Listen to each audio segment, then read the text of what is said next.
Hello, good morning. ಎಲ್ಲರೂ ಚೆನ್ನಾಗಿರುವರೆಂದು ಭಾವಿಸುತ್ತೇನೆ. ಎಲ್ಲರಿಗೂ ಶುಭ ಮುಂಜಾನೆ. ನೀವು ಆರೋಗ್ಯವಾಗಿರಿ, ನಿಮ್ಮ ಮನೆಯವರು ಆರೋಗ್ಯವಾಗಿರಲು ತಿಳಿಸಿ. ನಿನ್ನೆಯ ಕ್ಲಾಸಲ್ಲಿ ನಾನು ವಾಲ್ಪರೆ ಪಾಠವನ್ನು ಪ್ರಾರಂಭಿಸಿದ್ದೆ. ಜಸ್ಟ್ ಬ್ರಷ್ ಅಪ್ ಮಾಡೋಣ. ವಾಲ್ಪರೆ ಪಾಠವನ್ನು ಬರೆದವರು ಕೃಪಾಕರ ಸೇನಾನಿ. ಫಸ್ಟ್ ಪ್ಯಾರಾಗ್ರಾಫಲ್ಲಿ ವಾಲ್ಪರೆ ಕಾಡಿನ ದೃಶ್ಯ, ವಾಲ್ಪರೆ ಹೇಗಿತ್ತು, ಗಗನಚುಂಬಿ ಮರಗಳು, ಎಲ್ಲೆಲ್ಲೂ ಕೂಡ ಮರಗಳು ಕಾಣ್ತಾ ಇದ್ವು, ಸೂರ್ಯನ ಕಿರಣಗಳು ಒಳಗೆ ಬಾರದಷ್ಟು ದಟ್ಟವಾದಂತಹ ಕಾಡು, ನಂತರ ಅನಂತವಾದ ಬಯಲು, ಶೋಲಾ ಕಾಡುಗಳು, ಅಲ್ಲಲ್ಲಿ ಹರಿಯುತ್ತಿರುವಂತಹ ಜರಿಗಳು, ಬೆಟ್ಟ ಗುಡ್ಡಗಳು. ಇಂತಿರುವಂತಹ ಕಾಡಿಗೆ 1890ನೇ ಇಸವಿಯಲ್ಲಿ ಕಾರ್ವರ್ ಮಾರ್ಷ್ ಬರ್ತಾನೆ. ನಂತರ ಹುಡುಕುತ್ತಾ ದಾರಿಯನ್ನು ಹುಡುಕುತ್ತಾ ಆದಿವಾಸಿಗಳು ಇದ್ದಿರುವಂಥ ಹಾಡಿಗೆ ಬಂದು ಮುಟ್ತಾನೆ. ಅಲ್ಲಿ ಎಲ್ಲ ಆದಿವಾಸಿಗಳು ಅವನ ಕುದುರೆಯನ್ನು ನೋಡಿ, ಅವನು ಧರಿಸಿರುವಂತಹ ನಾಜೂಕು ಪೋಷಕನ್ನು ನೋಡಿ, ಟೋಪಿಯನ್ನು ನೋಡಿ ಮಕ್ಕಳನ್ನು ಎಳೆದುಕೊಂಡು ಕಾಡಿನಲ್ಲಿ ಮಾಯ ಆಗ್ತಾರೆ. ನಂತರ ಒಬ್ಬನೇ ಒಬ್ಬ ಆದಿವಾಸಿ ಹೊರಗೆ ಬಂದು ಸ್ನೇಹವನ್ನು ಪ್ರಕಟಿಸ್ತಾನೆ. ಆ ಆದಿವಾಸಿಯ ಜೊತೆ ಆ ಮಾರ್ಷ್ ಏನು ಮಾಡ್ತಾನೆ ಎಂಬುದನ್ನು ಇವತ್ತು ನೋಡೋಣ. ನಿಮ್ಮ ಟೆಕ್ಸ್ಟ್ ಬುಕ್ಕನ್ನು ಕೈಯಲ್ಲಿಡ್ಕೊಳ್ಳಿ. ನಾನು ಪಾಠ ಮಾಡುವಾಗ ಓದ್ತೇನೆ, ನೀವು ಕೂಡ ನನ್ನ ಜೊತೆಯಲ್ಲಿ ಪಾಠವನ್ನು ಓದಿ. Page number 62. ಮಾರ್ಷ್ಗೆ ಪರಿಚಯವಾದದ್ದು ಪೂನಚ್ಚಿ ಎಂಬ ಆದಿವಾಸಿ. ಅವನ ನೆರವಿನಿಂದ ಇಡೀ ಅರಣ್ಯವನ್ನೆಲ್ಲ ಮಾರ್ಷ್ ಅನ್ವೇಷಿಸಿದ. ಪ್ರಕೃತಿಯನ್ನು ಆಸ್ವಾದಿಸುತ್ತಾ ತಾನು ಇಲ್ಲಿಯೇ ನೆಲೆಸಬೇಕೆಂದು ತೀರ್ಮಾನಿಸಿದ. ಪೂನಚ್ಚಿಯ ಸಹಕಾರದಿಂದ ಸ್ಥಳೀಯರ ವಿಶ್ವಾಸ ಸಂಪಾದಿಸಿ ಇಡೀ ಪ್ರದೇಶದ ನಕ್ಷೆ ತಯಾರಿಸಿದ. ಜೊತೆಗೆ ಆಗಷ್ಟೇ ಭಾರತ ಪ್ರವೇಶ ಮಾಡಿದ್ದ ಚಹಾ ಗಿಡಗಳನ್ನು ತಂದು ನೆಟ್ಟ. ವಾಲ್ಪರೆ ಕಾಡಿನ ಮುಂದಿನ ದಿನಗಳ ದುರಂತದ ಮೂಲ ಬೀಜಗಳು ಚಹಾ ಗಿಡದ ರೂಪದಲ್ಲಿ ಬಂದಿದ್ದವು. ಹೊಸ ಜಾಗದಲ್ಲಿ ಚಹಾ ಗಿಡಗಳು ಹುಲುಸಾಗಿ ಬೆಳೆಯಲಾರಂಭಿಸಿದವು. ಮಾರ್ಷ್ ನಿಧಾನವಾಗಿ ಕಾಡು ಕಡಿಯುತ್ತಾ, ಚಹಾ ಗಿಡಗಳನ್ನು ಪಳಗಿಸುತ್ತಾ, ತೋಟವನ್ನು ವಿಸ್ತರಿಸುತ್ತಾ ನಡೆದ. ಸಮೃದ್ಧವಾಗಿ ಬೆಳೆದ ತೋಟವನ್ನು ಆನಂದಿಸುತ್ತಾ 1934ರಲ್ಲಿ ಅಸುನೀಗಿದ್ದ. ಮಾರ್ಷ್ಗೆ ಪರಿಚಯವಾದದ್ದು ನಿನ್ನೆಯ ಕ್ಲಾಸಲ್ಲಿ ನೋಡಿದೆ. ಎಲ್ಲ ಆದಿವಾಸಿಗಳು ಭಯಗೊಂಡು ಓಡ್ತಾರೆ. ಆದರೆ ಒಬ್ಬನೇ ಒಬ್ಬ ಆದಿವಾಸಿ ಸ್ವಲ್ಪ ಧೈರ್ಯ ಮಾಡಿ ಆ ಹಾಡಿಯಿಂದ ಹೊರಗಡೆ ಬರ್ತಾನೆ. ಮಾರ್ಷಿನ ಜೊತೆಯಲ್ಲಿ ತನ್ನ ಸ್ನೇಹವನ್ನು ಚಾಚ್ತಾನೆ. ಆ ಆದಿವಾಸಿಯ ಹೆಸರೇ ಪೂನಚ್ಚಿ. ನೀವು ಅಂಡರ್ಲೈನ್ ಹಾಕಿ. ಮಾರ್ಷ್ಗೆ ಪರಿಚಯವಾದದ್ದು ಪೂನಚ್ಚಿ ಎಂಬ ಆದಿವಾಸಿ. ಅವನ ನೆರವಿನಿಂದ, ನೆರವು ಅಂದರೆ ಸಹಾಯ. ಯಾರ ಸಹಾಯದಿಂದ? ಪೂನಚ್ಚಿಯ ಸಹಾಯದಿಂದ. ಪೂನಚ್ಚಿಗೆ ಗೊತ್ತಿರ್ತದೆ ಇಡೀ ವಾಲ್ಪರೆ ಕಾಡಲ್ಲಿ ಏನಿದೆ, ಎಲ್ಲೆಲ್ಲಿ ಏನಿದೆ ಅದೆಲ್ಲವೂ ಕೂಡ ಗೊತ್ತಿತ್ತು. ಅವನ ನೆರವಿನಿಂದ, ಯಾರ ನೆರವಿನಿಂದ? ಪೂನಚ್ಚಿಯ ನೆರವಿನಿಂದ ಇಡೀ ಅರಣ್ಯವನ್ನೆಲ್ಲ, ಇಡೀ ವಾಲ್ಪರೆ ಅರಣ್ಯವನ್ನು ಮಾರ್ಷ್ ಅನ್ವೇಷಿಸಿದ. ಮಾರ್ಷ್ ರಿಸರ್ಚ್ ಮಾಡ್ತಾನೆ. ಸುಮ್ಮನೆ ಅವನು ಕಾಡಿಗೆ ಜಸ್ಟ್ ನೋಡಿ ಬರ್ಲಿಕ್ಕಂತ ಬಂದದಲ್ಲ. ಅವನೇನ್ ಮಾಡ್ತಾನೆ? ಇಡೀ ಮಾರ್ಷ್ ಇಡೀ ಕಾಡನ್ನು ಅನ್ವೇಷಿಸುತ್ತಾನೆ. ಅನ್ವೇಷಿಸುವುದಂದ್ರೆ ಇಡೀ ಕಾಡನ್ನು ರಿಸರ್ಚ್ ಮಾಡ್ತಾನೆ. ಪ್ರಕೃತಿಯನ್ನು ಆಸ್ವಾದಿಸುತ್ತಾ ಅಲ್ಲಿದ್ದಂತಹ ನೇಚರನ್ನು ಎಂಜಾಯ್ ಮಾಡ್ತಾನೆ. ಅಲ್ಲಿರುವಂತಹ ಮರಗಿಡಗಳು, ಜರಿಗಳು, ಜಲಪಾತಗಳು, ಬೆಟ್ಟಗುಡ್ಡಗಳು ಎಲ್ಲದನ್ನು ಕೂಡ ಆಸ್ವಾದಿಸುತ್ತಾ, ಎಂಜಾಯ್ ಮಾಡುತ್ತಾ ಅಥವಾ ಅದನ್ನು ಅನುಭವಿಸುತ್ತಾ ತಾನು ಇಲ್ಲಿಯೇ ನೆಲೆಸಬೇಕೆಂದು ತೀರ್ಮಾನಿಸಿದ. ನಾನು ನಿಂತ್ರೆ ವಾಲ್ಪರೆಯಲ್ಲಿ ಮಾತ್ರ ಅಂತ ತೀರ್ಮಾನಿಸುತ್ತಾನೆ. ಯಾರು ತೀರ್ಮಾನಿಸ್ತಾನೆ? Carver Marsh. ನೋಡಿ, ಒಬ್ಬನೇ ಒಬ್ಬ ಬ್ರಿಟಿಷಿಗ. ಆದಿವಾಸಿಗಳು ಯಾರಂತ ಗೊತ್ತಿಲ್ಲ, ಅವರ ಜೀವನ ಶೈಲಿ ಏನಂತ ಗೊತ್ತಿಲ್ಲ. ಬ್ರಿಟಿಷ್ ಬೆಳೆದದ್ದು ಪ್ರಜೆ ಯಾವುದೋ ದೇಶದಲ್ಲಿ, ಆದರೂ ಕೂಡ ಆದಿವಾಸಿಯ ಜೊತೆಯಲ್ಲಿ ಅವನು ನಿಲ್ತಾನೆ. ಅದಕ್ಕೆ ಅವರು ಹೇಳಿದ್ದಾರೆ ನೋಡಿ, ಅವರಲ್ಲಿ ಅನ್ವೇಷಿಸುವ ಗುಣ ಇತ್ತು, ಅವರಲ್ಲಿ ಹೊಸತನ್ನು ಶೋಧಿಸುವ ಗುಣವಿತ್ತು. ಯಾವುದೇ ಪರಿಸ್ಥಿತಿಗೆ ಕೂಡ ಅವರು ಬದಲಾಗುವಂತಹ ಗುಣ ಅವರಲ್ಲಿ ಇತ್ತು. ಪೂನಚ್ಚಿಯ ಸಹಕಾರದಿಂದ, ಪೂನಚ್ಚಿಯ ಹೆಲ್ಪಿಂದ, ಪೂನಚ್ಚಿಯ ಸಹಕಾರದಿಂದ ಸ್ಥಳೀಯರ ವಿಶ್ವಾಸ ಸಂಪಾದಿಸಿ, ಸ್ಥಳೀಯರಂದ್ರೆ ಅಲ್ಲಿದ್ದಂತಹ ಉಳಿದ ಆದಿವಾಸಿಗಳು, ಅವರ ಟ್ರಸ್ಟ್ ಅನ್ನು ಗೇನ್ ಮಾಡ್ತಾನೆ. ಸ್ವಲ್ಪ ಸ್ವಲ್ಪ ಅವರ ಜೊತೆ ಮಾತನಾಡಿಯೋ ಅಥವಾ ಸ್ವಲ್ಪ ಅವರ ವಿಶ್ವಾಸವನ್ನು ಸಂಪಾದಿಸಿ ಇಡೀ ಪ್ರದೇಶದ ನಕ್ಷೆಯನ್ನು ತಯಾರಿಸಿದ. ಇಡೀ ವಾಲ್ಪರೇನ ನಕ್ಷೆಯನ್ನು ತಯಾರಿಸ್ತಾನೆ. ಎಲ್ಲೆಲ್ಲ ಕಾಡಿದೆ, ಎಲ್ಲೆಲ್ಲ ಹುಲ್ಲುಗಾವಲಿದೆ, ಎಲ್ಲೆಲ್ಲ ಜರಿಗಳಿವೆ, ಎಲ್ಲೆಲ್ಲ ಬೆಟ್ಟ ಇದೆ, ಎಲ್ಲೆಲ್ಲ ಪರ್ವತ ಇದೆ, ಅದರ ನಕ್ಷೆ ಅಂದರೆ ಮ್ಯಾಪನ್ನು ರೆಡಿ ಮಾಡ್ತಾನೆ. ಜೊತೆಗೆ ಆಗಷ್ಟೇ ಭಾರತ ಪ್ರವೇಶ ಮಾಡಿದ್ದ, ಆಗಷ್ಟೇ ಭಾರತಕ್ಕೆ ಬಂದಿದ್ದ ಚಹಾ ಗಿಡಗಳು ನೀವು ನೋಡಿರ್ಬೋದು. ಈ ಘಾಟ್ ಸೆಕ್ಷನ್ ಅಲ್ಲಿ ಅಥವಾ ನೀವು ಚಿಕ್ಕಮಂಗ್ಳೂರ್ ಕಡೆ ಹೋದ್ರೆ ಅಲ್ಲಿ ಕಾಫಿ ಇದೆ, ಆದ್ರೆ ಈ ಚಹಾ ಗಿಡಗಳು ಇದೆ. ನೀವು ಮುನ್ನಾರ್ ಕಡೆ ಎಲ್ಲ ಹೋದ್ರೆ ಅಲ್ಲಿ ಒಂದೆರಡು ಎಕರೆಗಳಲ್ಲಿ ಚಹಾ ಅಲ್ಲ, ಸಾವಿರಾರು ಎಕರೆ ಪ್ರದೇಶದಲ್ಲಿ ಚಹಾ. ನೀವು ಜಸ್ಟ್ ನೋಡಿದ್ರೆ ಸಾಕು, ಎಲ್ಲೆಲ್ಲೂ ಚಹಾ ಗಿಡಗಳು. ಸ್ಪೆಷಲಿ ಈ ಪ್ರದೇಶ ಕೊಯಮತ್ತೂರು ಆ ಕಡೆ ಎಲ್ಲ ನೀವು ವ್ಯಾಪಕವಾಗಿ ಕಾಣುವಂತಹದ್ದು ಚಹಾ ಗಿಡಗಳು. ಚಹಾ ನಮ್ಮ ಚಹಾ ಗಿಡ ಅಲ್ಲ, ನಾವು ಬೇರೆ ದೇಶದಿಂದ ತಂದಿರುವಂತಹ ಗಿಡ ಅದು. ಆಗಷ್ಟೇ ಪ್ರವೇಶ ಮಾಡಿರುವಂತಹ ಚಹಾ ಗಿಡಗಳನ್ನು ಮಾರ್ಷ್ ತಂದು ಎಲ್ಲಿ ನೆಟ್ಟ? ವಾಲ್ಪರೆಯಲ್ಲಿ ನೆಟ್ಟ. ವಾಲ್ಪರೆ ಕಾಡಿನ ಮುಂದಿನ ದುರಂತ. ಒಂದಲ್ಲ ಒಂದು ದಿನ ಸಮೃದ್ಧವಾಗಿದ್ದಂತಹ ವಾಲ್ಪರೆ ನಾಶವಾಗಿ ಹೋಗ್ತಾ ಇತ್ತು. ನಾಶವಾಗಿ ಹೋಗ್ಲಿಕ್ಕೆ ಬುನಾದಿ ಯಾವುದಾಯ್ತು? Foundation stone ಯಾವುದಾಯ್ತು? ಇವತ್ತು ಮಾರ್ಷ್ ತಂದಿರುವಂತ ಅದೇ ಚಹಾ ಗಿಡಗಳು. ಯಾವಾಗ ಮಾರ್ಷ್ ಚಹಾ ಗಿಡಗಳನ್ನು ತರ್ತಾನೋ ವಾಲ್ಪರಿನ ದುರಂತ ಪ್ರಾರಂಭ ಆಗ್ಲಿಕ್ಕೆ ಅವನು ನಾಂದಿ ಆಡಿದ. ನಾಂದಿ ಆಡುವುದಂದ್ರೆ ಮೂಲ ಬೀಜಗಳು. ದುರಂತ ಸ್ಟಾರ್ಟ್ ಆದದ್ದೇ ಮಾರ್ಷ್ ಚಹಾ ಗಿಡಗಳನ್ನು ತಂದ ಆ ಕ್ಷಣದಿಂದ, ಅಥವಾ ಮಾರ್ಷ್ ಚಹಾ ಗಿಡಗಳು ಆ ವಾಲ್ಪರಿನ ನಾಶಕ್ಕೆ ಕಾರಣವಾಯಿತು. ಅದಕ್ಕೆ ಅಲ್ಲಿ ಹೇಳಿದ್ದಾರೆ ನೋಡಿ, ದುರಂತದ ಮೂಲ ಬೀಜಗಳು ಚಹಾ ಗಿಡದ ರೂಪದಲ್ಲಿ ಬಂದವು. ಚಹಾ ಗಿಡಗಳು ಇಡೀ ವಾಲ್ಪರಿನ ಕಾಡನ್ನು, ಇಡೀ ವಾಲ್ಪರಿನ ಆ ಪ್ರಾಕೃತಿಕ ವೈಭವವನ್ನು ನಾಶ ಆಗ್ಲಿಕ್ಕೆ ಕಾರಣವಾಯಿತು. ಚಹಾ ಗಿಡಗಳನ್ನು ನಾವು ಬೆಳೆಸುವುದೇ ಕಮರ್ಷಿಯಲ್ ದೃಷ್ಟಿಯಿಂದ. ಅಲ್ಲಿ ಯಾವುದೇ ರೀತಿಯಾದಂತಹ ಪ್ರಾಕೃತಿಕ ವೈಭವ ನಮಗೆ ಕಾಣಲಿಕ್ಕೆ ಸಿಗುವುದಿಲ್ಲ. ಹೊಸ ಜಾಗ ಪ್ರಾಸ್ಪರಸ್ ಆಗಿದ್ದಂತಹ ಸಾಯಿಲ್, ಖನಿಜಾಂಶಗಳು, ಎಲ್ಲಾ ರೀತಿಯಾದಂತಹ ಮಿನರಲ್ಸ್ಗಳು ಇದ್ದಂತಹ ಆ ವಾಲ್ಪರೆಯಲ್ಲಿ ಚಹಾ ಗಿಡಗಳು ಹುಲುಸಾಗಿ ಬೆಳೆಯಲಾರಂಭಿಸಿದವು. ಹುಲುಸಾಗಿ ಅಂದ್ರೆ ಚೆನ್ನಾಗಿ ಬೆಳೆಯಲು ಪ್ರಾರಂಭಿಸಿದವು. ಅಷ್ಟೊಂದು ರಿಚ್ ಆಗಿದ್ದಂತಹ ಪ್ರದೇಶದಲ್ಲಿ ಈ ಚಹಾ ಗಿಡಗಳು ಚೆನ್ನಾಗಿ ಬೆಳೆಯಲು ಪ್ರಾರಂಭ ಆಗ್ತದೆ. ಮಾರ್ಚ್ ನಿಧಾನವಾಗಿ ಕಾಡು ಕಡಿಯುತ್ತಾ, ಎಷ್ಟು ಕ್ಲೆವರ್ ಇದ್ರು ನೋಡಿ ಅವರು. ಫಸ್ಟಿಗೆ ಸ್ವಲ್ಪ ಪ್ರದೇಶದಲ್ಲಿ ಚಹಾ ನೆಡ್ತಾರೆ, ಆಮೇಲೆ ಒಂದು ಸಲ ಗೊತ್ತಾಯ್ತು ಅವರಿಗೆ, ಇದು ನಾವು ಇಂಪ್ರೂವ್ ಮಾಡಬಹುದು ಎಂದು ಗೊತ್ತಾದ ಕ್ಷಣದಿಂದ ಇಡೀ ಕಾಡನ್ನು ಕಡಿಲಿಕ್ಕೆ ಪ್ರಾರಂಭಿಸ್ತಾನೆ. ಇಡೀ ವಾಲ್ಪರೆಯನ್ನು ಕಡಿದು ಹಾಕಿ ತೋಟವನ್ನು ವಿಸ್ತರಿಸುತ್ತಾ ನಡೆದ. ತಾನು ನೆಟ್ಟಿರುವಂತಹ ತೋಟವನ್ನು ವಿಸ್ತರಿಸುತ್ತಾ ಅಂದ್ರೆ ಎಕ್ಸ್ಪ್ಯಾಂಡ್ ಮಾಡ್ತಾ ಹೋಗ್ತಾನೆ. ಸಮೃದ್ಧವಾಗಿ ಬೆಳೆದ, ಪ್ರಾಸ್ಪರಸ್ ಆಗಿ ಬೆಳೆದಿರುವಂತಹ ತೋಟವನ್ನು, ತಾನು ತನ್ನ ಕೈಯಾರೆ ಬೆಳೆಸಿದಂತಹ ಚಹಾ ತೋಟವನ್ನು ಆನಂದಿಸುತ್ತಾ, ಎಂಜಾಯ್ ಮಾಡುತ್ತಾ 1934ರಲ್ಲಿ, ಬೇಕಾದ್ರೆ ಅಂಡರ್ಲೈನ್ ಹಾಕಿ, 1934ರಲ್ಲಿ ಅಸುನೀಗಿದ. ಎಷ್ಟನೇ ಇಸವಿಯಲ್ಲಿ? 1934. ಅವನು ವಾಲ್ಪರಿಗೆ ಬಂದದ್ದು ಯಾವಾಗ? 1890ರಲ್ಲಿ. ಅವನು ಸತ್ತೋದದ್ದು ಯಾವಾಗ? 1934ರಲ್ಲಿ. ಆಲ್ಮೋಸ್ಟ್ 44 ಇಯರ್ಸ್ ಅವನು ವಾಲ್ಪರೆಯಲ್ಲಿ ಇರ್ತಾನೆ. ವಾಲ್ಪರೆನ ಇಡೀ ಪ್ರಾಕೃತಿಕ ದರ್ಶನವನ್ನೇ ಚೇಂಜ್ ಮಾಡುವಂತಹ ವ್ಯಕ್ತಿ ಅಂದ್ರೆ ಕಾರ್ವರ್ ಮಾರ್ಷ್. ಎಷ್ಟನೇ ಇಸವಿಯಲ್ಲಿ ಅವನು ಅಸುನೀಗುತ್ತಾನೆ? ಅಸುನೀಗುವುದಂದ್ರೆ ಎಕ್ಸ್ಪ್ಯಾಂಡ್. 1934ರಲ್ಲಿ ಕಾರ್ವರ್ ಮಾರ್ಷ್ ತೀರಿ ಹೋಗುತ್ತಾನೆ. ಆದ್ರೆ ಅಷ್ಟೊತ್ತಿಗಾಗಲೇ ಇಡೀ ವಾಲ್ಪರೆನ ಚಿತ್ರಣವನ್ನು ಬದಲಾಯಿಸಿಕೊಂಡು ಆಗ್ತದೆ. ಮಾರ್ಷಿನ ಚಹಾ ತೋಟದ ಯಶಸ್ಸು ಅಂದ್ರೆ ಸಕ್ಸೆಸ್. ಅವನಿಗೆ ಸಿಕ್ಕಿರುವಂತಹ ಸಕ್ಸೆಸ್ ಇದೆ ಅಲ್ವಾ, ಯಾವುದ್ರಲ್ಲಿ? ಚಹಾ ತೋಟದಲ್ಲಿ. ಸ್ವಾತಂತ್ರ್ಯದ ನಂತರ ಭಾರತದ ಅಗ್ರಗಣ್ಯ ಕೈಗಾರಿಕೋದ್ಯಮಿಗಳನ್ನು ಕೈಬೀಸಿ ಕರೆಯಿತು. ಭಾರತದಲ್ಲಿ ಇದ್ದಂತಹ ಅಗ್ರಗಣ್ಯ ಟಾಪ್ ಮೋಸ್ಟ್ ಕೈಗಾರಿಕೋದ್ಯಮಿಗಳನ್ನು, ಇಂಡಸ್ಟ್ರಿಯಲಿಸ್ಟ್ಗಳನ್ನು ಕೈಬೀಸಿ ಕರೆಯಿತು ಅಂದ್ರೆ ಎಲ್ಲರನ್ನು ಇನ್ವೈಟ್ ಮಾಡಿತ್ತಂತೆ. ಯಾಕೆಂದ್ರೆ ಅಲ್ಲಿ ಇದ್ದಂತಹ ರಿಚ್ನೆಸ್ ಅಷ್ಟು. ಯಾವಾಗ ಕಾರ್ವರ್ ಮಾರ್ಷ್ ಸತ್ತೋಗ್ತಾನೋ ಆಮೇಲೆ ಅವನ ಅಥಾರಿಟಿ ಎಲ್ಲ ಗೌರ್ಮೆಂಟ್ ಕೈಗೆ ಬರ್ತದೆ. ಅಲ್ಲಿರುವಂತ ಇಂಡಸ್ಟ್ರಿಯಲಿಸ್ಟ್ಗಳನ್ನೆಲ್ಲರನ್ನು ಇನ್ವೈಟ್ ಮಾಡುವಂತೆ ವಾಲ್ಪರೆ ಆಯಿತು. ಕಾಡಿನ ಗರ್ಭಪಾತಕ್ಕೆ ಮೊದಲಾಯಿತು. ಕಾಡಿನ ನಾಶ ಪ್ರಾರಂಭ ಆಯಿತು. ಪ್ರಭಾವದ ನೆರವಿಲ್ಲದ ಗಗನಚುಂಬಿ ಮರಗಳು ನೆಲಕ್ಕೆ ಉರುಳಿದವು. ಇಷ್ಟಿಷ್ಟು ದೊಡ್ಡ, ಇದು ಏನೂ ಅಲ್ಲ, ಇಷ್ಟಿಷ್ಟು ದಪ್ಪವಾಗಿರುವಂತಹ ಮರಗಳು, ಕೆಲವು ನೋಡಿ ಅಲ್ಲಿ ದಪ್ಪವಾಗಿರುವಂತಹ ಮರಗಳಿವೆ. ಇದು ಏನೂ ಅಲ್ಲ, ಇಷ್ಟಿಷ್ಟು ಉದ್ದವಾಗಿ ಬೆಳೆದಿರುವಂತ ನೋಡಿ ಗಗನಚುಂಬಿ ಮರಗಳಂದ್ರೆ ಹೀಗೆ ಆಕಾಶಕ್ಕೆ ಮುಟ್ಟುವಾಗಿ ಅಷ್ಟು ಎತ್ತರಕ್ಕೆ ಬೆಳೆದಿರುವಂತಹ ಮರಗಳು. ಇದಕ್ಕೆ ಹೇಳುವಂತಹದ್ದು ಗಗನಚುಂಬಿ ಮರಗಳು.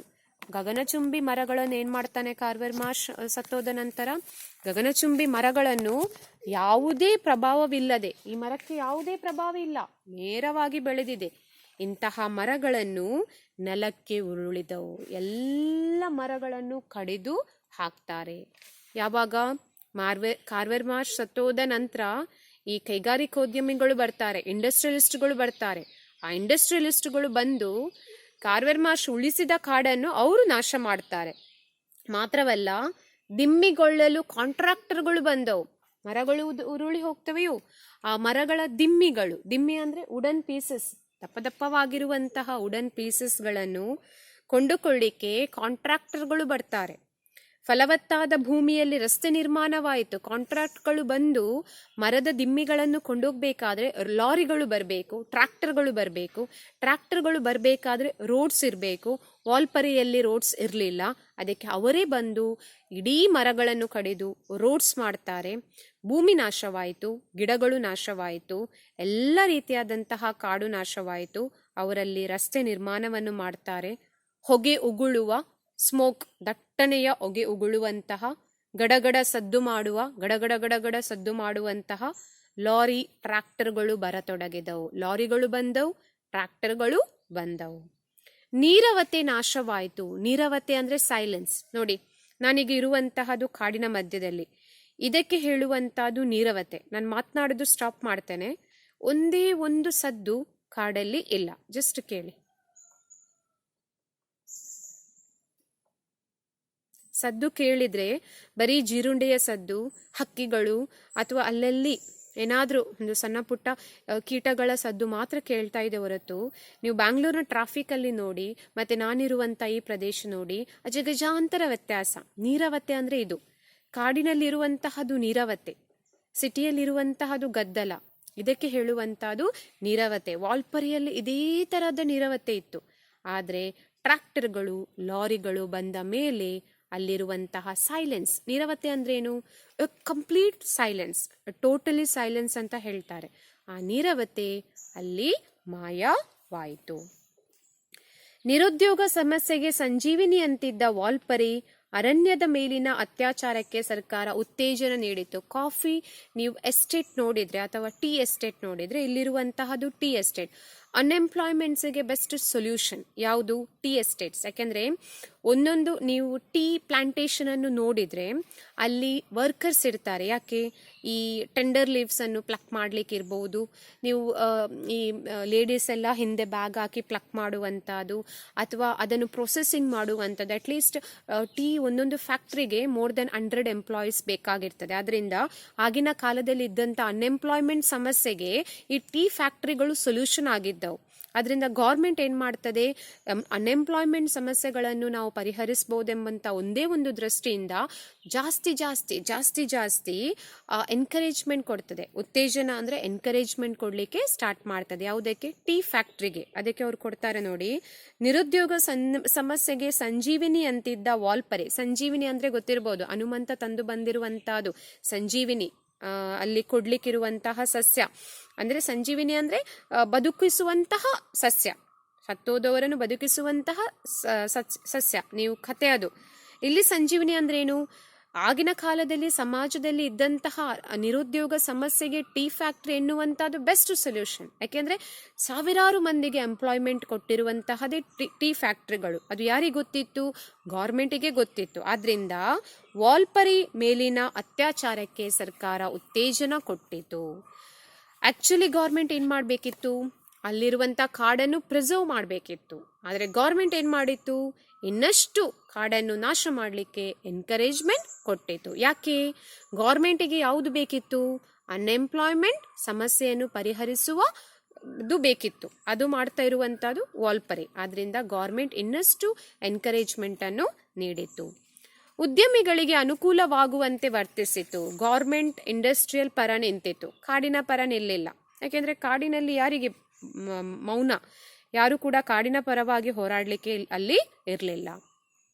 ನಿಬಿಡ ಅರಣ್ಯಗಳೆಲ್ಲ ತೆರವಾಗಿ, ನಿಬಿಡ ಅಂದರೆ ಈ ರೀತಿ ಕ್ರೌಡೆಡ್, ಎಲ್ಲ ಅರಣ್ಯಗಳು ನಾಶವಾಗಿ ಚಹಾ ತೋಟಗಳ ಅನಂತ ಬಯಲಿನ ಪ್ರದೇಶಗಳೇ ಏಕಸಾಮ್ಯತೆ ಪಡೆದವು. ಇದ್ದಬದ್ದ ಸ್ವಲ್ಪ ಕಾಡುಗಳು ಕೂಡ ನಾಶವಾಗಿ ಎಲ್ಲೆಲ್ಲಿ ನೋಡಿದ್ರೂ ಕೂಡ ಬರೀ ಚಹಾ ಗಿಡಗಳು ಮಾತ್ರ ಕಾಣಲಿಕ್ಕೆ ಪ್ರಾರಂಭಿಸಿದವು. ನೀವು ನೋಡಿದ್ರೆ ಕೊಯಮತ್ತೂರ್ ಆ ಕಡೆ ಹೋದ್ರೆ ಅಥವಾ ಈ ಕೇರಳ ಮುನ್ನಾರ್ ಕಡೆ ಹೋದ್ರೆ ನೀವು ನೋಡಿರ್ಬೋದು, ನೀವು ಜಸ್ಟ್ ಕಣ್ಣು ಹಾಯಿಸಿದಷ್ಟು ದೂರದಲ್ಲಿ ಬರೀ ಚಹಾ ಗಿಡಗಳು. ಆ ರೀತಿ ದೃಶ್ಯ ಕೂಡ ವಾಲ್ಪರೆಯಲ್ಲಿ ಕಾಣಲು ಪ್ರಾರಂಭವಾಯಿತು. ಈಗ ಇಡೀ ವಾಲ್ಪರೆ ಹಸಿರು ಕಂಬಳಿ ಒದ್ದು ಮಲಗಿದಂತಿದೆ. ಇಡೀ ವಾಲ್ಪರೆ, ನೀವು ಫಸ್ಟಿಗೆ ಗೊತ್ತಿರ್ಬೋದು ವಾಲ್ಪರೆ ಹೇಗಿತ್ತು, ನಾನು ಪುನಃ ಹೇಳಬೇಕಂತಿಲ್ಲ. ಇವತ್ತು ಇಡೀ ವಾಲ್ಪರೆ ಹಸಿರು ಬೆಡ್ಶೀಟ್ ಹಾಕಿದಾಗಿದೆ ಅಂತೆ. ಏನಿದು ಹಸಿರು ಬೆಡ್ಶೀಟ್? ಚಹಾ ಗಿಡಗಳು, ಎಲ್ಲಿ ನೋಡಿದ್ರು ಹಸಿರು, ಗ್ರೀನರಿ ಇದೆ. ಆದರೆ ಕಾಡಿನ ಸ್ವಚ್ಛಂದತೆ ಇಲ್ಲ, ಕಾಡಿನ ವೈಭವ ಇಲ್ಲ. ಕಣ್ಣು ಕಾಣುವವರೆಗೂ ಚಹಾ ತೋಟದ ಅನಂತ ಬಯಲು, ನೀವೆಲ್ಲೂ ಕಣ್ಣು ಹಾಯಿಸಿದ್ರೂ ಕೂಡ ಬರೀ ಕಾಣುವಂತಹದ್ದು ಚಹಾ ಗಿಡಗಳು ಮಾತ್ರ. ದಿಗಂತದ ಅಂಚಿನವರೆಗೆ, ದಿಗಂತ ಅಂದ್ರೆ ಟು ದ ಎಂಡ್, ನೀವು ಇಲ್ಲಿ ನಿಂತು ನೋಡಿದ್ರೆ ಇನ್ನೊಂದು ಕಡೆಯವರೆಗೂ ಕೂಡ ಮಾಲೆ ಮಾಲೆಯಾಗಿ, ಬೆಟ್ಟ ಬೆಟ್ಟಗಳಲ್ಲಿ ಮಾಲೆ ವೇವ್ಸ್ಗಳ ಹಾಗೆ ಸಹಸ್ರ ಸಾವಿರಾರು, ಸಹಸ್ರ ಅಂದ್ರೆ ಸಾವಿರಾರು ಚದರ ಮೈಲುಗಳವರೆಗೆ ಹರಡಿರುವ ಇದು ಚಹಾ ಎಸ್ಟೇಟ್ಗಳು. 1-2 ಮೈಲುಗಳಲ್ಲ, ಸಾವಿರಾರು ಎಕರೆಗಳ ಪ್ರದೇಶದಲ್ಲಿ ಹಬ್ಬಿರುವಂತಹ ಚಹಾ ಗಿಡಗಳು ಮಾನವನ ಸಾಮರ್ಥ್ಯಕ್ಕೆ ದಕ್ಕಿದ ವಿಜಯ ಪತಾಕೆಯಂತಿದೆ. ಮಾನವನ ಕೆಪಬಿಲಿಟಿಗೆ ಸಿಕ್ಕಿರುವಂತ ಒಂದು ಸಕ್ಸಸ್ ಆಗಿ ಈ ವಾಲ್ಪರೆನ ಕಾಡು ಇದೆ. ಯಾಕೆಂದ್ರೆ ಅದು ಕಂಪ್ಲೀಟ್ ಆಗಿ ಚೇಂಜ್ ಮಾಡಿದ್ದು ಯಾರು? ಮನುಷ್ಯ. ಆದ್ರಿಂದ ಮನುಷ್ಯನ ಸಕ್ಸಸ್ಸಿಗೆ ಒಂದು ವಿನ್ನಿಂಗ್ ಪಾಯಿಂಟ್ ಅಂತ ಹೇಳ್ಬೋದಂತ ಹೇಳ್ತಾರೆ. ಯಾವುದು? ವಾಲ್ಪರೆ. ವಾಲ್ಪರೆಗೆ ಹಿಂದಿನ ನಿರುದ್ಯೋಗದ ಸಮಸ್ಯೆಯನ್ನು ಸ್ವಲ್ಪ ಮಟ್ಟಿಗೆ ನಿವಾರಿಸಿದ ಹೆಗ್ಗಳಿಕೆ ಇದೆ. ವಾಲ್ಪರೆನಿಂದ ಆಗಿರುವಂತ ಒಂದೇ ಒಂದು ಅಡ್ವಾಂಟೇಜ್ ಏನಂದ್ರೆ ಅಲ್ಲಿರುವಂತ ಅನ್ಎಂಪ್ಲಾಯ್ಮೆಂಟ್ ಸಮಸ್ಯೆ ಹೋಯ್ತು, ಎಂಪ್ಲಾಯ್ಮೆಂಟ್ ಸಿಕ್ಕಿತು. ಆದ್ರೆ ಅವ್ರು ಹೇಳ್ತಾರೆ ಹಿಂದಿನ ಸೊಬಗು, ಅಲ್ಲಿರುವಂತ ದೊಡ್ಡ ದೊಡ್ಡ ಮರಗಳು, ಹರಿಯುವಂತ ಹಳ್ಳ ಕೊಳ್ಳಗಳು, ಸ್ವಚ್ಛಂದವಾಗಿ ಓಡ್ತಾ ಇರುವಂತಹ ಪಕ್ಷಿಗಳು ಯಾವುದು ಕೂಡ ಸಣ್ಣ ಕುರುಹು ಉಳಿಯದಂತೆ ಒಂದು ಚಿಕ್ಕದಾದ ಸೈನ್ ಕೂಡ ಇಲ್ಲ. ಹಿಂದೆ ಅಲ್ಲಿ ಆ ರೀತಿ ಕಾಡು ಇತ್ತು ಅಂತ ಹೇಳುವುದಕ್ಕೆ ಒಂದು ಚಿಕ್ಕದಾದ ಒಂದು ಸಿಂಬಲ್ ಕೂಡ ಉಳಿಯದಂತೆ ಮಾಡಿದ ಮಾನವನ ಸಾಮರ್ಥ್ಯಕ್ಕೆ ಬಿಂಬವಾಗಿದೆ. ಮಾನವನ ಕೇಪಬಿಲಿಟಿ ಎಷ್ಟು ಅಂತ ವಾಲ್ಪರೆ ನಮಗೆ ತೋರಿಸ್ತದೆ. ನೆಕ್ಸ್ಟ್ ಪ್ಯಾರಾಗ್ರಾಫ್ ನೋಡಿ. ಆದರೆ ಈ ಅಭಿವೃದ್ಧಿ, ವಾಲ್ಪರೆಯಲ್ಲಿ ಆಗಿರುವಂತಹ ಈ ಅಭಿವೃದ್ಧಿ ಅಂದ್ರೇನು? ಡೆವಲಪ್ಮೆಂಟ್. ಅಲ್ಲಿನ ಜೀವಸಂಕುಲ ಅಂದ್ರೆ ಅಲ್ಲಿರುವಂತ ಅನಿಮಲ್ಸ್ ಆಗಿರ್ಬೋದು, ಬರ್ಡ್ಸ್ ಆಗಿರ್ಬೋದು, ಅದರ ಮೇಲೆ ಬೀರಿರಬಹುದಾದ, ಅದರ ಮೇಲೆ ಆಗಿರಬಹುದಾದ ದುಷ್ಪರಿಣಾಮ ಅಂದ್ರೆ ಸೈಡ್ ಎಫೆಕ್ಟ್. ಬೇಕಾದ್ರೆ ನೀವು ಬರೀರಿ ಅಲ್ಲಿ ಮೀನಿಂಗ್. ಸೈಡ್ ಎಫೆಕ್ಟ್ ಬಗ್ಗೆ ಯಾರಿಗೂ ಅರಿವಿರಲಿಲ್ಲ. ಇಷ್ಟೆಲ್ಲ ಅಭಿವೃದ್ಧಿ ಆಯಿತು, ಕಾಡನ್ನು ನಾಶ ಮಾಡಿದ್ರು, ಎಲ್ಲವನ್ನೂ ನಾಶ ಮಾಡಿದ್ರು. ಅಲ್ಲಿರುವಂತಹ ಲಿವಿಂಗ್ ಬೀಯಿಂಗ್ಸ್, ಅಲ್ಲಿರುವಂಥ ಅನಿಮಲ್ಸ್ ಮೇಲೆ ಎಷ್ಟು ಸೈಡ್ ಎಫೆಕ್ಟ್ ಆಗ್ಬೋದು ಅಂತ ಯಾರು ಕೂಡ ಇಮ್ಯಾಜಿನ್ ಮಾಡಿರಲಿಲ್ಲ. ಕಾಲಾಂತರದಿಂದ ಎಷ್ಟೋ ವರ್ಷಗಳಿಂದ, ಕಾಲಾಂತರ ಅಂದ್ರೆ ಎಷ್ಟೋ ವರ್ಷಗಳಿಂದ ಈ ಕಾಡಿನಲ್ಲಿ ಅಧಿಪತ್ಯ ಅಂದ್ರೆ ಈ ಕಾಡಿನಲ್ಲಿ ರೂಲ್ ಮಾಡಿ ಅಲ್ಲಿಯೇ ತಮ್ಮ ಕಿಂಗ್ಡಮ್ ಅನ್ನು ಅಂತ ಹೇಳ್ಬೋದು ನಾವು ಸ್ಥಾಪಿಸಿಕೊಂಡು ಸ್ವಚ್ಛಂದವಾಗಿ ಬದುಕಿದ್ದ, ಸ್ವಚ್ಛಂದ ಅಂದ್ರೆ ಹ್ಯಾಪಿಯಾಗಿ ಫ್ರೀಯಾಗಿ ಬದುಕಿದ್ದ ಸಿಂಹಬಾಲದ ಕೋತಿಗಳ ನೆಲೆ ಧ್ವಂಸವಾಯಿತು. ಇಡೀ ಪಾಠದಲ್ಲಿ ಇಂಪಾರ್ಟೆಂಟ್ ಪ್ಯಾರಾಗ್ರಾಫ್ ಇದು. ವಾಲ್ಪರೆನಿಂದ ಅಲ್ಲಿ ಆಗಿರುವಂತಹ ದುಷ್ಪರಿಣಾಮ, ಸಿಂಹಬಾಲದ ಕೋತಿಗಳಿಗೆ ಒದಗಿದ ತೊಂದರೆ. ಅಂಡರ್ಲೈನ್ ಹಾಕಿ. ಸಿಂಹಬಾಲದ ಕೋತಿಗಳು. ಏನಿದು ಸಿಂಹಬಾಲದ ಕೋತಿಗಳಂದ್ರೆ? ನೀವು ನಾರ್ಮಲಿ ಕೋತಿಗಳು ನೋಡಿರ್ಬೋದು. ಓಕೆ, ಸಿಂಹ ಅಂದ್ರೆ ಆ ಸಿಂಹ ಬಾಲ ಹೇಗಿರ್ತದೆಯೋ ಅದೇ ರೀತಿಯಾದಂತಹ ಬಾಲ ಈ ಕೋತಿಗಳಿಗಿರುವಂತಹದ್ದು. ಓಕೆ, ಇಲ್ಲೆಲ್ಲ ಬರ್ತವೆ ಕೆಲವೊಮ್ಮೆ ಸಿಂಹಬಾಲದ ಕೋತಿಗಳೆಲ್ಲ ಅದೇ ರೀತಿಗೆ ಹೋಲಿಸುವಂತಹ ಕೋತಿಗಳು. ಈ ಸಿಂಹಬಾಲದ ಕೋತಿಗಳು ವಾಲ್ಪರೆಯಲ್ಲಿ ಸಾವಿರಾರು ಸಂಖ್ಯೆಗಳಲ್ಲಿದ್ದವು. ಅವರದೇ ಸಾಮ್ರಾಜ್ಯ ಆಗಿತ್ತು. ಕಾಡು ಯಾರ ಸಾಮ್ರಾಜ್ಯ? ಪ್ರಾಣಿಗಳ ಸಾಮ್ರಾಜ್ಯ, ಪಕ್ಷಿಗಳ ಸಾಮ್ರಾಜ್ಯ, ನಮ್ಮ ಸಾಮ್ರಾಜ್ಯ ಅಲ್ಲ. ಅದರಿಂದ ಸಾವಿರಾರು ಸಂಖ್ಯೆಯಲ್ಲಿ ಸಿಂಹಬಾಲದ ಕೋತಿಗಳು ಅಲ್ಲಿದ್ದವು. ಆದ್ರೆ ಯಾವಾಗ ಮಾನವ ಹೋಗಿ ಇಡೀ ಕಾಡನ್ನು ನಾಶ ಮಾಡ್ತಾನೆಯೋ ಸಿಂಹಬಾಲದ ಕೋತಿಗಳ ನೆಲೆ, ಅವರು ವಾಸ ವಾಸಿಸುವಂತಹ ಮನೆ ಧ್ವಂಸವಾಯಿತಂದ್ರೆ ನಾಶವಾಯಿತು. ಮನುಷ್ಯ ಎಷ್ಟು ಸ್ವಾರ್ಥಿ ನೋಡಿ, ನಮ್ಗೆ ಇರ್ಲಿಕ್ಕೆ ಮನೆ ಬೇಕು, ನಾವದನ್ನು ಯಾರಾದ್ರೂ ಬಂದು ಮುಟ್ಟಿದ್ರೆ ಸಹಿಸುವುದಿಲ್ಲ. ಪಾಪ ಪ್ರಾಣಿಗಳು ಇರುವ ಕಡೆ ಕೂಡ ನಾವು ಹೋಗಿ ನಮ್ಮ ನೆಲೆಯನ್ನು ಮಾಡ್ತೇವೆ. ಪ್ರಾಣಿಗಳಿಗೆ ನೆಲೆ ಇಲ್ಲ, ಅವುಗಳು ಬಂದ್ರೆ ನಾಡಿನಲ್ಲಿ ವಾಸಿಸ್ಲಿಕ್ಕೆ ಸಾಧ್ಯವೂ ಇಲ್ಲ. ಕಾಡಿನೆಲ್ಲೆಡೆ ಆವರಿಸಿದ್ದ ಅವುಗಳ ಸಂಖ್ಯೆ ಕ್ಷೀಣಿಸಿ ಇಡೀ ಕಾಡಿನಲ್ಲಿ ಸಿಂಹಬಾಲದ ಕೋತಿಗಳಿದ್ದವು. Maybe in lakhs number ಅಂತ ಹೇಳ್ಬಹುದು. ಅವುಗಳ ಸಂಖ್ಯೆ ಕ್ಷೀಣಿಸಿ ಅಂದ್ರೆ ಕಡಿಮೆಯಾಗಿ ಕೇವಲ 2000ಕ್ಕೆ ಇಳಿದಾಗ, 2000 ನಂಬರಿಗೆ ಬಂದು ಮುಟ್ಟಿದಾಗ, ಯೋಚಿಸಿ, ಲ್ಯಾಕ್ಸ್ ಅಲ್ಲಿತ್ತು, ಮೇ ಬಿ 1-2 ಲ್ಯಾಕ್ಸ್ ಸಂಖ್ಯೆಯಲ್ಲಿ ಇದ್ದಿರುವಂತಹ ಸಿಂಹಬಾಲದ ಕೋತಿಗಳು ಇವತ್ತು 2000ಕ್ಕೆ ಇಳಿದಾಗ ಇಡೀ ಜಗತ್ತೇ ಬೆಚ್ಚಿ ಬಿದ್ದಿತು. ಶಾಕ್ಡ್. ಯಾಕೆಂದ್ರೆ ಪ್ರಾಣಿಗಳನ್ನು ಕಾಪಾಡುವಂತ ಸಂಸ್ಥೆಗಳು ಇವೆ. ಈ ಪೇಟದಂತವರು ಪ್ರಾಣಿಗಳನ್ನು ಕಾಪಾಡ್ತಾರೆ, ನಾವು ರಿಸರ್ಚ್ ಮಾಡ್ತಾ ಇರ್ತೇವೆ. ಆದ್ರಿಂದ ಈಗ ಯಾವಾಗ ಗೌರ್ಮೆಂಟ್ಗೆ ಗೊತ್ತಾಯ್ತೋ ಲಕ್ಷಾಂತರ ಸಂಖ್ಯೆಯಲ್ಲಿ ಇದ್ದಿರುವಂತಹ ಸಿಂಹಬಾಲದ ಕೋತಿಗಳು ಇವತ್ತು ಬರೀ 2000 ಇದೆ ಅಂತ ಹೇಳಿದಾಗ ಅವರಿಗೆ ಬೆಚ್ಚಿ ಬಿದ್ದಿತ್ತು. ಅಪರೂಪದ ತುಂಬಾ ರೇರ್ ಆಗಿ ಇದ್ದಿರುವಂತಹ ಕೋತಿಗಳಂದ್ರೆ ಸಿಂಹಬಾಲದ ಕೋತಿಗಳ ಸಂತತಿ ವಂಶನಾಶದ ಅಂಚಿನಲ್ಲಿರುವುದು ಸ್ಪಷ್ಟವಾಯಿತು. ಇವತ್ತು ವಂಶನಾಶ, ಅವರ ಜನರೇಷನ್ನೇ ಎಂಡ್ ಆಗುವಂತಹ ಸಿಚುವೇಶನ್ ಅಲ್ಲಿ ಇತ್ತು. ಸುಮಾರು ಪ್ರಾಣಿಗಳು ಇವತ್ತು ಎಂಡ್ ಆಗಿವೆ, ಅವರ ಜನರೇಷನ್ನೇ ಇಲ್ಲ. ಅದರಿಂದ ನಾವು ಪ್ರಿಸರ್ವ್ ಮಾಡ್ತೀವಿ. ಒಂದು ಟೈಗರ್ ಕೂಡ, ಅವುಗಳು ಪ್ರಿಸರ್ವ್ ಮಾಡ್ಬೇಕಂತ ನಾವು ಹೋರಾಟವನ್ನು ಮಾಡ್ತಾ ಇದ್ದೇವೆ. ಈ ಸಿಂಹಬಾಲದ ಕೋತಿಗಳು ಕೂಡ ಇವತ್ತು ನಾಶದ ಅಂಚಿನಲ್ಲಿ ಬರುವುದು ಸ್ಪಷ್ಟವಾಯಿತು. ಇದರೊಂದಿಗೆ ಕಣ್ಮರೆಯಾದ ಅನೇಕ ಜೀವ ಸಂಕುಲಗಳು ಬೆಳಕಿಗೆ ಬಂದವು. ಸಿಂಹಬಾಲದ ಕೋತಿಗಳ ಹಾಗೆ ಡಿಸಪಿಯರ್ ಆಗಿರುವಂತಹ ನೂರಾರು ಜೀವಿಗಳು, ಪ್ರಾಣಿಗಳು, ಪಕ್ಷಿಗಳು ಬೆಳಕಿಗೆ ಬಂದವು. ಆದರೆ ಸಮಯ ಮೀರಿತ್ತು, ಆದರೆ ಸಮಯ ಕ್ರಾಸ್ ಆಗಿ ಹೋಗಿತ್ತು. ಅವುಗಳ ಬಗ್ಗೆ ಏನೂ ಮಾಡಲಾಗದಂತ ಅಸಹಾಯಕತೆ ಎಲ್ಲರದಾಗಿತ್ತು. ಅವುಗಳನ್ನು ಉಳಿಸಲು, ಅವುಗಳನ್ನು ಬೆಳೆಸಲು, ಅವುಗಳನ್ನು ಇನ್ನೂ ನಮ್ಮ ಜೊತೆಯಲ್ಲಿ ಇರಿಸಿಕೊಳ್ಳಲು ಏನೂ ಮಾಡದಂತಹ ಸಿಚುವೇಶನಿಗೆ ನಾವು ತಲುಪಿ ಆಗಿತ್ತು. ಪ್ರಾಣಿಗಳು ಕೂಡ ಇಂಪಾರ್ಟೆಂಟ್. ನೀವು ಓದಿರ್ಬೋದು ಇಕೋಸಿಸ್ಟಮ್, ಯಾವ ರೀತಿ ಪ್ರಾಣಿಗಳು ಮತ್ತು ಪಕ್ಷಿಗಳು ಮತ್ತು ನಾವು ಮನುಷ್ಯರು ಇಕೋಸಿಸ್ಟಮ್ ಅಲ್ಲಿ ಇದ್ದೇವೆ. ಅದರಿಂದ ಸರ್ಕಾರ ಕೂಡ, ಎಲ್ಲ ಜನರು ಕೂಡ ಸಿಂಹಬಾಲದ ಕೋತಿಗಳನ್ನು ಉಳಿಸ್ಲಿಕ್ಕೆ ಆಗದಂತಹ ಪರಿಸ್ಥಿತಿಯಲ್ಲಿ ನಿರ್ಮಾಣ ಆಗಿತ್ತು. ನೆಕ್ಸ್ಟ್ ಒಂದು ಪ್ಯಾರಾಗ್ರಾಫ್ ಮಾಡಿ ನಾನು ಸ್ಟಾಪ್ ಮಾಡ್ತೇನೆ. ಅಲ್ಲಿ ಎಕ್ಸ್ಪ್ಲನೇಷನ್ ಕೊಟ್ಟಿದ್ದಾರೆ ನೋಡಿ ಯಾವ ರೀತಿ ಅಂತ. ವಾಲ್ಪರಿ ಮಧ್ಯದಲ್ಲಿ ಪುದುತೋಟಂ ಎಂಬ ತೋಟವಿದೆ. ಅಂಡರ್ಲೈನ್ ಹಾಕಿ. ವಾಲ್ಪರಿನ ಮಧ್ಯದಲ್ಲಿ ಪುದುತೋಟಂ ಎಂಬ ತೋಟವಿದೆ. ಪುದುತೋಟಂ ಎನ್ನುವಂತಹ ಪ್ಲೇಸಿನ ಹೆಸರು. ವಾಸ್ಟ್ ಆಗಿ ಹಬ್ಬಿರುವಂತಹ ಫಾರೆಸ್ಟ್ ಅದು. ಪರಿಸರದ ಮೇಲೆ ನಡೆದ ಅತ್ಯಾಚಾರಕ್ಕೆ ಇದು ಸಾಕ್ಷಿಯಾಗಿ ನಿಂತಿದೆ. ಪರಿಸರದ ಮೇಲೆ ಮನುಷ್ಯ ಯಾವ ರೀತಿ ತನ್ನ ದೌರ್ಜನ್ಯವನ್ನು ಮಾಡ್ತಾನೆ, ಪರಿಸರವನ್ನು ಯಾವ ರೀತಿ ನಾಶ ಮಾಡ್ತಾನೆ ಎಂಬುದಕ್ಕೆ ಪುದುತೋಟಂ ಇವತ್ತು ಎಕ್ಸಾಂಪಲ್. ಸಾಕ್ಷಿ ಅಂದ್ರೆ ಎಕ್ಸಾಂಪಲ್. ಇದು ಸುಮಾರು 400 ಎಕರೆ ಪ್ರದೇಶ. ಪುದುತೋಟಂ ಎನ್ನುವಂತಹದ್ದು ಆಲ್ಮೋಸ್ಟ್ 400 ಏಕರ್ ಲ್ಯಾಂಡ್. 400 ಏಕರ್ ಅಂದ್ರೆ ತುಂಬಾ ದೊಡ್ಡದಾದಂತಹ ಪ್ರದೇಶ. ತೋಟವನ್ನು ಸೀಳಿರುವ ಡಾಂಬ ರಸ್ತೆಯು ದೂರಕ್ಕೆ ಮಾಗಿದ ಗಾಯದ ಕಲೆಯಂತೆ ತೋರುತ್ತದೆ. ಆ ಪುದುತೋಟಂ ಮಧ್ಯದಲ್ಲಿ ಡಾಂಬ ರಸ್ತೆ ಹೋಗಿದೆ ಅಂತೆ. ಆ